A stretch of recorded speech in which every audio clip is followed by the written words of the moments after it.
मैं अभिसार शर्मा। 5 अगस्त 2020 एक बहुत ही अहम तारीख, जब राम मंदिर का शिलान्यास किया गया था। 1 साल हो गया है धारा 370 को जम्मू कश्मीर से हटाए हुए। आज बोल के लब आजाद है तेरे में हम इस 1 साल की समीक्षा करने वाले हैं कि 370 को हटाए जाने के 1 साल बाद भारत को कितना फायदा हुआ, वहां की जनता का क्या हाल है, वहां की राजनीतिक प्रक्रिया किस ओर बढ़ रही है। ये तमाम मुद्दे देश हित में उठाए जाने बहुत जरूरी हैं। मगर चूंकि राम मंदिर शिलान्यास हुआ, लिहाजा मैं राम को जोड़ना चाहूंगा कश्मीर के साथ, और कैसे मैं आपको बता रहा हूं। मगर सबसे पहले मैं आपको एक वीडियो दिखाना चाहता हूं। राम मंदिर शिलान्यास हो गया, अब जश्न की ये तस्वीरें देखिए दोस्तों। यहां देखिए कोरोना वायरस को लेकर कुछ नियम कानून हैं, कुछ सावधानी बरतनी चाहिए, इस सब को ताक पर रख दिया गया है। यहां पर देखिए ये साधु, ये राम भक्त जो हैं जश्न मना रहे हैं, और किसी को परवाह नहीं है कि आप इस तरह से कोरोना वायरस कोविड-19 को लेकर जो डूज एंड डोंट्स हैं, यानी कि जो करना चाहिए नहीं करना चाहिए, उसकी अनदेखी करके आप अपनी जान किस तरह से जोखिम में डाल रहे हैं। मैं नहीं भूला हूं दोस्तों, जब तबलीग जमात का समारोह हुआ था निजामुद्दीन में, तब उस एक समारोह को लेकर देश में मुस्लिम समुदाय को बॉयकॉट करने तक की मांग कर डाली थी, और इसमें एक अहम किरदार निभाया था हमारे मुख्यधारा के न्यूज चैनल्स ने। मैं इन दोनों की तुलना नहीं करना चाहूंगा, मगर आज ये राम भक्त अपनी ही जान जोखिम में डाल रहे हैं। और बात यहां नहीं रुकती, एक और तस्वीर मैं आपको दिखाता हूं, क्योंकि देखिए हम धर्म के मामले में बहुत संवेदनशील हैं, राम के बारे में कुछ कह नहीं सकता। मगर यहां आप देखिए प्रधानमंत्री नरेंद्र मोदी की यह तस्वीर जो है वायरल की जा रही है भारतीय जनता पार्टी प्रचार तंत्र की तरफ से, जहां राम का कद प्रधानमंत्री से छोटा बताया गया है। राम की उंगली पकड़कर प्रधानमंत्री उन्हें मंदिर की तरफ ले जा रहे हैं। अगर ये किसी और नेता ने किया होता तो कुछ लोग उसे विधर्मी बता देते, ईश निंदा तक करार देते उसे, और न जाने क्या क्या बतला दिया जाता। मगर यहां भारतीय जनता पार्टी के प्रचार तंत्र ने इस तस्वीर को वायरल किया, राम का कद प्रधानमंत्री नरेंद्र मोदी से नीचे दिखलाया, जिससे स्पष्ट हो जाता है कि भारतीय जनता पार्टी के लिए राम मंदिर का मकसद सिवाय सियासत के, सिवाय अपने वोट बैंक को बढ़ाने के और कुछ नहीं है। मगर आज मैं कश्मीर की बात करने आया हूं, और 370 की बात करने आया हूं कि 1 साल बाद वहां की जनता किस तरह की जिंदगी बिता रही है। उसके लिए मैं आपको बतलाना चाहूंगा कि गतिविधियां बहुत तेज हैं। लेफ्टिनेंट गवर्नर जीसी मुर्मू को उनके पद से हटाया जा चुका है, और यह शख्स जो आपके स्क्रीन पर है, Manoj Sinha, farmer railway minister, Ghazipur से पूर्व सांसद, वो अब एलजी बनाए गए हैं। यानी कि एक राजनीतिक नियुक्ति, यानी कि केंद्र सरकार अब चाहती है कि वहां की राजनीतिक प्रक्रिया शुरू हो जाए। मगर क्या उसके लिए जमीन इस वक्त माकूल है? क्या इस वक्त कश्मीर की जनता को हीलिंग टच देने की जरूरत नहीं है? मैंने कार्यक्रम की शुरुआत में कहा कि मैं राम को कश्मीर से जोड़ना चाहूंगा, और मैं क्यों कह रहा हूं उसके लिए आपको यह राम धुनी सुननी होगी, एक कश्मीरी की आवाज में। अब कश्मीरी कौन है आप खुद देख लीजिए। राम राम राम,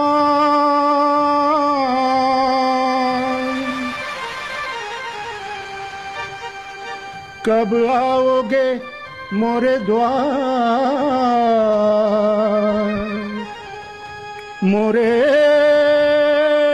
द्वार। गली गली ढूंढा, गली गली ढूंढा, नहीं मिले मोहे राम, मोहे श्याम, मोहे श्याम। मुरली मनोहर कित गए मोरे श्याम, मोरे श्याम, मोरे राम। कब आओगे मोरी गली मेरे राम, मोरे राम। जी हां, फारूक अब्दुल्ला। और फारूक अब्दुल्ला को आपने इससे पहले माता के जयकारे लगाते हुए सुना है, रामधुनी तो गा ही रहे हैं, भजन गाते सुना है, यानी कि मुख्यधारा का एक राजनेता। मगर हमने क्या किया था आज से 1 साल पहले? इन चेहरों पर गौर कीजिए। फारूक अब्दुल्ला, उनके बेटे उमर अब्दुल्ला, पीडीपी की नेता महबूबा मुफ्ती, शाह फैसल, सज्जाद लोन, या तो इन्हें पब्लिक सेफ्टी एक्ट के अंतर्गत नजरबंद कर दिया गया या कुछ लोगों को गिरफ्तार कर लिया गया। और ये तमाम वो लोग हैं जो मुख्यधारा के राजनेता हैं, ये वो तमाम लोग हैं जो कश्मीर की जनता को भारत में विश्वास करने की सलाह देते रहते हैं, जिन्होंने इससे पहले यह सलाह दी कि आओ चुनावों में शरीक हो, यानी कि भारतीय लोकतंत्र का जश्न मनाओ, मगर इन्हें नजरबंद कर दिया गया। और बात यहां नहीं रुकती है। यह वीडियो देखिए, इसमें आप देख सकते हैं कि किस तरह से सुरक्षा कर्मी जो हैं वो कटीले तार लगा रहे हैं। कुछ इसी तरह का मंजर रहा होगा जब कई राजनेता फारूक अब्दुल्ला के घर की तरफ बढ़े होंगे। मकसद यह था कि राजनीतिक प्रक्रिया को कैसे फिर से शुरू किया जाए, उस पर चर्चा हो, मगर उन्हें रोक दिया गया। और इस बात की तस्दीक दो लोग कर रहे हैं। यूसुफ तारिगामी जो कि सीपीएम के नेता हैं, उन्होंने ट्वीट की है, उन्होंने खुद इस बात की तस्दीक की है कि हम फारूक अब्दुल्ला साहब से मिलने जा रहे थे और मकसद यह था कि यह बात की जाए कि अब पॉलिटिकल प्रोसेस को कैसे शुरू किया जाए, मगर रोक दिया गया था। और वही बात की तस्दीक उमर अब्दुल्ला ने भी इस ट्वीट के जरिए की है। मैं ये समझना चाहता हूं, एक तरफ तो मनोज सिन्हा साहब को अपॉइंट किया जा रहा है बतौर एलजी, मगर दूसरी तरफ वहां के राजनीतिक दल जब मिलना चाहें तो उन्हें इस तरह से रोक दिया जाएगा। आज की तारीख में कश्मीर को जरूरत है हीलिंग टच की, कश्मीर को जरूरत है मुख्यधारा में फिर से शरीक होने की, मगर हम क्या कर रहे हैं? हम वहां के राजनेताओं को जो प्रो इंडिया लॉबी है उन्हें रोक रहे हैं काम करने से। और यह तस्वीर, यह वीडियो हमें सालों तक सालता रहेगा। सैफुद्दीन सोज के बारे में सरकार ने सुप्रीम कोर्ट के सामने गलत बयानी की थी। मैं झूठ कहना चाहता हूं, मगर झूठ एक बहुत ही कड़ा शब्द है।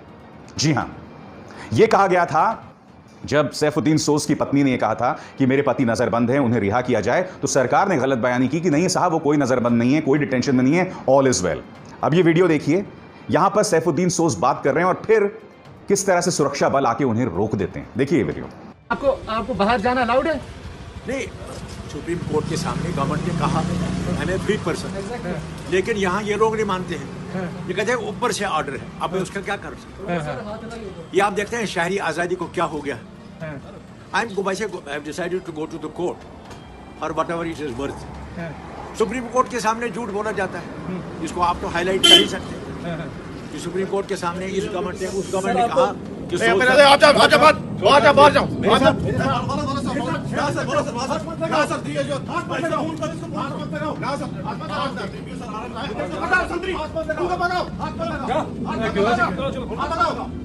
मैं यही तो समझना चाहता हूं कि अगर सरकार चाहती है कि सामान्य राजनीतिक प्रक्रिया शुरू हो, तो आप प्रो इंडियन, प्रो भारत राजनेता हैं, उन पर अंकुश क्यों डाल रहे हैं? इससे फायदा तो सिर्फ पाकिस्तान का है, इससे फायदा तो सिर्फ वहां के पृथकतावादी आंदोलन का है, क्योंकि वहां के जो सेपरेटिस्ट लीडर्स हैं जिनका भारत में विश्वास नहीं है, वो कश्मीर की जनता को बोलेंगे कि देखो भारत का तो विश्वास ही नहीं है कश्मीरियों में, किस तरह से दमन कर रहा है। तो मैं ये समझने का प्रयास कर रहा हूं कि जब फारूक अब्दुल्ला से ये लोग मिलने जा रहे थे तो आपने उन्हें रोका क्यों? बात यहां नहीं रुकती है। यहां देखिए, भारतीय जनता पार्टी के जो नेता हैं वो लोग जश्न मना रहे हैं 1 साल पूरा होने को, 370 हटाए जाने के 1 साल पूरा होने को। मैं ये समझना चाहता हूं इन नेताओं से, तुम जश्न किस बात का मना रहे हो? गुर्बत का जश्न मना रहे हो? बेबसी का जश्न मना रहे हो? क्योंकि कश्मीर की जनता जो है वो मुख्यधारा से लगातार दूर होती जा रही है, और इस कार्यक्रम में मैं अभी आपके सामने उसके प्रमाण पेश करने वाला हूं। जी हां, और किस तरह से मीडिया जो है वो दिल्ली से उसे लाया जाता है और ये बताया जाता है ऑल इज वेल। अब ये मोहतरमा टाइम्स ऑफ इंडिया में काम करती हैं, कह रही हैं सब कुछ सही है, और फिर खुद कुछ पत्रकारों ने उन्हें एक्सपोज किया। ये तस्वीरें देखिए आपके सामने, 2-3 तस्वीरें मैं आपको दिखा रहा हूं। यहां पर देखिए किस तरह से सड़कें खाली हैं, दुकानें बंद हैं। मैं आपसे बोलना चाहता हूं, भारत की जो ताकत रही है ना पाकिस्तान की तुलना में, कि हम पूरी तरह से पारदर्शी रहे। इंटरनेशनल कम्युनिटी ने भारत के पक्ष को हमेशा सही पक्ष इसलिए माना क्योंकि हम ट्रांसपेरेंट रहे हैं, पारदर्शी रहे हैं। मगर अब मीडिया आकर ही झूठ बोलता है कश्मीर के बारे में, इससे भारत का हित कतई नहीं हो सकता है। आप ये ना भूलें, जब 2002-3 में कश्मीर का जब चुनाव कराया गया था, वो इतना बड़ा मौका था, कितनी बड़ी तादाद में कश्मीरी शरीक हुए थे चुनावों में, तब दुनिया भर का मीडिया उस वक्त वहां आया था। मैं आपको बताना चाहूंगा, मैं बीबीसी में था, बीबीसी लंदन से आए थे हम लोग उस कवरेज को करने, और हमने देखा था पूरी प्रक्रिया कितनी पारदर्शी थी। और क्या आप जानते हैं कि उस वक्त देश के प्रधानमंत्री कौन थे? ये शख्स अटल बिहारी वाजपेयी। अटल जी को इस बात का डर नहीं था कि अगर मैं वहां चुनाव कराऊंगा तो कुछ जो छुपी हुई बातें वो सामने उभर कर आएंगी। नहीं, उन्होंने पूरी आजादी दी तमाम न्यूज चैनल्स को, आप जहां जाना चाहते हैं आप जाएं। मैं आपको बता सकता हूं, मैं अपने साथ अपने ब्रिटिश प्रोड्यूसर के साथ अनंतनाग गया, पुलवामा गया, न जाने किस किस जगह पर गया, जो बहुत ही ज्यादा संवेदनशील इलाके हैं। शरारे शरीफ तक गया मैं, मुझे किसी ने नहीं रोका जबकि मैं बीबीसी में था। मेरे साथ एक गोरा ब्रिटिश प्रोड्यूसर था, उसे भी किसी ने नहीं रोका। और फिर उसी शख्स ने कश्मीर को हीलिंग टच दिया। आज मैं समझने का प्रयास कर रहा हूं कि आपने चलिए मनोज सिन्हा को अपॉइंट कर दिया एलजी, मगर मैं ये उम्मीद करता हूं कि समानांतर तौर पर आप कश्मीर की जनता की समस्याओं का समाधान भी करेंगे भारत के हित में। क्योंकि हो क्या रहा है, देखिए, आप लोग पीडीपी के साथ सरकार बनाते हैं, 3 साल तक सरकार चलाते हैं और फिर उस आम को चूस कर कचरे के डिब्बे में डाल देते हैं आप, जब आपको लगता है कि उसका फायदा नहीं मिल रहा है। और फिर कश्मीर का फायदा लगातार उत्तर प्रदेश, बिहार, मध्य प्रदेश में अपनी सियासत को साधने के लिए करते रहते हैं और इसका नुकसान भारत को होता है। मैं चाहूंगा कि आप इस पीडीपी नेता का यह बयान सुने। आज कश्मीर में बात करना एक गुनाह हो गया है, उसको लेकर लोगों के अंदर डर है। क्यों, आखिर क्यों, यह सवाल आपको पूछना चाहिए। क्या कह रहे हैं आप, खुद सुनिए। You see sadness all over Kashmir. There's no celebration. There's nothing happening actually. People are silent. And there's a constant state of mourning that people are yet to recover that this has happened to us. So there is huge anxiety, there is huge anger also and silence in Kashmir. Of course there is fear. Of course there is a lot of fear. The large-scale detentions have contributed to fear and also to silence. People are scared to talk. Last time I spoke, I was detained for 6 months, and then for 6 months I continue to be under house arrest. So I'm taking a huge risk when I'm talking to you. I don't know what is the ramification of talking in the Modi's new India. और मुझे लगता है उनकी ये बात भी वाजिब है जब वो ये कहते हैं कि देखिए, कश्मीर पर भारतीय जनता पार्टी तो खुल के सियासत कर सकती है, कश्मीरियों को बदनाम कर सकती है, मगर हम जो हैं वो 370 पर अपनी बात नहीं कह सकते। क्या कह रहे हैं, फिर से सुनिए। पंजाब में आप बात करते हो, हरियाणा में, महाराष्ट्र में आपने बात की 370 की, 35A की, constitution of Jammu Kashmir scrap किया। हर कश्मीर का मुद्दा इलेक्शन में हर जगह हिंदुस्तान में इस्तेमाल होता है, लेकिन एक्सेप्ट कश्मीरी हर बंदा इस पर सियासत करेगा। मसला हमारा, मुद्दा हमारा, लेकिन हमें बोलते हैं आप खामोश तमाशगीर बनिए, आप बात नहीं कर सकते। लेकिन हिंदुस्तान के हर इलेक्शन में कश्मीर पे बात होगी। हम डिटेंशन में थे and we saw how BJP, Congress, all parties Maharashtra में हर गांव में बोलते थे मसले कश्मीर पर 370 पे, 370 पे। हरियाणा में बात हुई, उत्तराखंड में they try to sell this. और आप जानते हैं मैं उनकी बात में वजन क्यों मानता हूं, क्योंकि आपको याद होगा जब धारा 370 हटाया गया था तो भारतीय जनता पार्टी के एक नेता हैं जो कि मुजफ्फरनगर से हैं, उन्होंने एक बयान दिया था कि साहब अब हमारे लड़के जो हैं कश्मीरी लड़कियों से शादी कर सकते हैं, गोरी गोरी कश्मीरी लड़कियां अपने घर ला सकते हैं। कुछ इसी तरह की बात हरियाणा के मुख्यमंत्री मनोहर लाल खट्टर ने अपने एक दूसरे नेता को उद्धृत करते हुए, उनको कोट करते हुए बयान किया था। क्या एक मुख्यमंत्री को शोभा देता है इस तरह का बयान देना? एक पूरा प्रचार उस वक्त चलाया गया था कि भगवाधारी भगवाधारी करो तैयारी, कश्मीर में होगी ससुराल तुम्हारी। कश्मीर भारत का अभिन्न अंग है और वहां के लोग भी हमारे हैं। ये मत सोचो कि एक बंजर जमीन के टुकड़े को तुम देश कह सकते हो, नहीं। एक जमीन का टुकड़ा आबाद होता है वहां के पेड़ पौधों से, वहां की वनस्पति से, और सबसे अहम बात वहां के खुशनुमा लोगों से। और आज इसी तरह से इस तरह के कवि अपने दर्द को बयां कर रहे हैं। सुनिए। लुटा दयारे हुस्न में वफा जदों का काफिला, मज़ार है किधर किधर, गिरा कहाँ कहाँ लहू, गिरा है जिस भी खाक पे कयामतें उठाएगा, ये सुर्ख सुर्ख गर्म गर्म ताज़ा नौजवान लहू, गवाह खुद ज़माना है किताब पाक है दलील, बराह हक बहे अगर न जाए रायगा लहू। आप जानते हैं जब से धारा 370 वहां से हटी है, उसके पिछले 1 साल में कश्मीर को कम से कम 40,000 करोड़ का नुकसान हुआ है। कैसे उभरेगा कश्मीर इससे? यह सवाल उठाया जाना बहुत जरूरी है, क्योंकि देखिए, जब तक आप आम कश्मीर को मुख्यधारा में शामिल नहीं करेंगे, जब तक उसे नौकरी नहीं देंगे, जब तक उसको रोजी रोटी नहीं देंगे, तो उसका ध्यान फिर विघटनकारी चीजों की तरफ बढ़ेगा, भारत विरोधी चीजों की तरफ बढ़ेगा, और यह भारत के लिए बिल्कुल भी सही नहीं है। अब मैं आपको कहानी सुनाना चाहता हूं 2 भाइयों की। ये 2 भाई देख भी नहीं सकते हैं। पिछला 1 साल इनके लिए किसी नर्क से कम नहीं रहा है। सुनिए, देखिए। 5 अगस्त ब्रोट पन जिंदगी ठीक पे गुजारान, असल पे पन अयाल पकान, पन गरिक बच पकनावान, पन सोरे वोतुन बिहुन लसन बसन सोरे कह कह दिक्कत यवान। तकिया बनावान या बिस्तर हेवान तनान भला तोत बनान मान पन कम दो पन रोजगार मे पानस कोर नीचू अस मान मजबूर परेशान गसान कह यन 5 दफा 3 तुल 5 अगस्त पे वन हसा तुल तो वन तुल तो वथक न कह तो तन सैनिस गरस मन सख्त गरीबी, तन बे जेनन वल कह मान तकलीफ वचन मान सा मातहत कंस मगर यन 5 अगस्त वो तन रूद मातहत सही मातहत क्या वन गर बिहत मान सा वन फाक तक लगित अस मज न कहें बिल्कुल अस वन अस निश प्रसान तक तकरीबन वनकन। तो देखा आपने, चाहे कवि हो, चाहे एक आम मजदूर हो काम करने वाला, चाहे राजनेता हो, आज कश्मीर में सब बेबस दिखाई दे रहे हैं।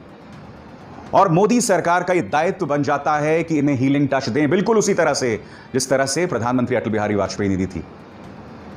जो बीज उन्होंने बोए थे वो फसल, वो लहलाती फसल हमने 2004 से 2013 तक देखी थी, जब कश्मीर में काफी हद तक शांतिपूर्ण माहौल था। बहुत जरूरी है उस हीलिंग टच की, मगर कश्मीर में आज पत्रकार अपनी बात तक नहीं कह सकता। ये देखिए, ये जो तस्वीर आप देख रहे हैं जिसमें पत्रकार गुहार लगा रहा है कि मुझे अपनी बात रखने की आजादी दी जाए। जिंदगियां उनकी बर्बाद हो चुकी हैं, एडिटोरियल्स तक वो नहीं छाप पा रहे हैं, हकीकत तक नहीं रख पा रहे हैं। मैंने आपको कार्यक्रम की शुरुआत में बताया कि 2002 में जब चुनाव हुए थे उस वक्त अटल जी ने पूरी आजादी दे दी थी इंटरनेशनल मीडिया को भी कि आप जाओ, रिपोर्टिंग करो, जो मर्जी दिखाना करो। और वो एक बहुत ही संवेदनशील माहौल था। आपको याद है पार्लियामेंट में अटैक हुआ था और उसके बाद यह घटनाक्रम होता है, मगर बावजूद इसके किसी तरह का अंकुश नहीं लगाया गया था। तो अब यह अंकुश क्यों लगाया जा रहा है? और क्या आपको लगता है पिछले 1 साल से भारत की साख बढ़ी है? आपके स्क्रीन पर इस वक्त यूएस फॉरेन रिलेशंस कमेटी यानी कि अमेरिकी विदेश मंत्रालय का एक विभाग वो क्या कह रहा है कि भारत और अमेरिका के संबंध सही दिशा की ओर जा रहे हैं, मगर पिछले 1 साल में धारा 370 हटाए जाने के बाद माहौल चिंताजनक है। आज मैं आपसे पूछना चाहता हूं, यह बयान जो है वो कश्मीर का अंतरराष्ट्रीयकरण है या नहीं है? बात बात पे ये शख्स अमेरिका के राष्ट्रपति डोनाल्ड ट्रंप बात बात पर ये कहते हैं कि मैं मध्यस्थता करना चाहता हूं, भारत और पाकिस्तान के बीच में मीडिएट करना चाहता हूं। जो काम पिछले 70 सालों में नहीं हुआ वो पिछले 1 साल में हो गया। कश्मीर का इंटरनेशनलाइजेशन, क्या ये भारत के हित में है? दोस्तों, आज जो मैंने आपको इस कार्यक्रम में बातें रखी ना, वो बिल्कुल तर्कों पर आधारित थी, भारत के नजरिए से थी, भारत के हित से थी। मैं बार बार लोगों से कहता रहता हूं, देखिए, ये मत सोचिए कि कश्मीर के नाम पर आप मध्य प्रदेश, बिहार, यूपी तमाम जगहों पर सियासत खेल लेंगे तो उससे कश्मीर का भला हो जाएगा। नहीं, कश्मीर जितना ज्यादा ज्वलंत, जितना ज्यादा अराजक, जितनी ज्यादा वहां शांति रहेगी, उतना ही नुकसान भारत को होता रहेगा। हमारा अंतर्राष्ट्रीय साख पे पाकिस्तान को उसका फायदा मिलेगा। तो मेरी आप सबसे अपील कि 1 साल हो गया है, इस देश की जनता होने के नाते संवेदनशील रहिए कश्मीरी हितों की, वहां की आवाम, वहां की जनता को लेकर, और इस पूरी पॉलिटिकल प्रोसेस को लेकर केंद्र सरकार भी बहुत संजीदा रवैया अख्तियार करे। यही सही मायने में राष्ट्रभक्त होना है, देशभक्त होना है।